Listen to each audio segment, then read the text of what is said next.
only read 4 or 5 verses out of this entire book. What verses are they not reading to us? Okay, there's a lot of stuff in this book that's hideous. Okay, and they never want to read it to you. And today, I'm going to read these verses to you, and I'm going to show you why they only read these specific verses to you. Let's talk about slavery. Now, it's a fact that Black Americans and Latino Americans got to this country through slavery.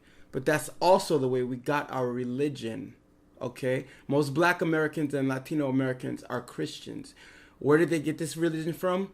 They're slave masters, okay? Think about that, okay? This is why most of the preachers shoving this down your throat are Black. They are regurgitating what their great-great-great-grandparents learned from their slave masters. That's it. I don't see white Americans on the train shoving this stuff down my throat. Okay? So, let's go into treatment of slaves, Exodus 21. Exodus 21, verse 2. If you buy a Hebrew slave, he may serve for no more than 6 years. Set him free in the 7th year, and he will owe you nothing for his freedom. If he was single when he became your slave, he shall leave single. But if he was married before he became a slave, then his wife must be freed with him. If his master gave him a wife while he was a slave, and they had sons or daughters, then only the man will be free in the 7th year. But his wife and children will still belong to the master. But the slave may declare, I love my master, my wife, and my children. I do not want to go free. If he does this, his master must present him before God. Then his master must take him to the door or doorpost and publicly pierce his ear with an awl. An awl means like a nail.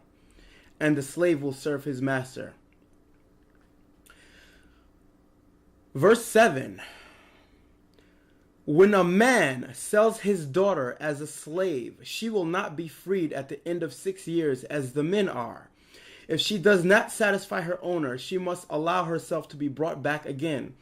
But he is not allowed to sell her to foreigners, since he is the one who broke the contract with her. But if the slave's owner arranged for her to marry his son, he may no longer treat her as a slave, but as a daughter. If a man who is married, a slave wife, takes another wife for him, he must neglect the rights of the first wife to food, clothing, and sexual intimacy. If he fails in any of these 3 obligations, he may leave as a free woman without making any payment. Think about that, Black Christians.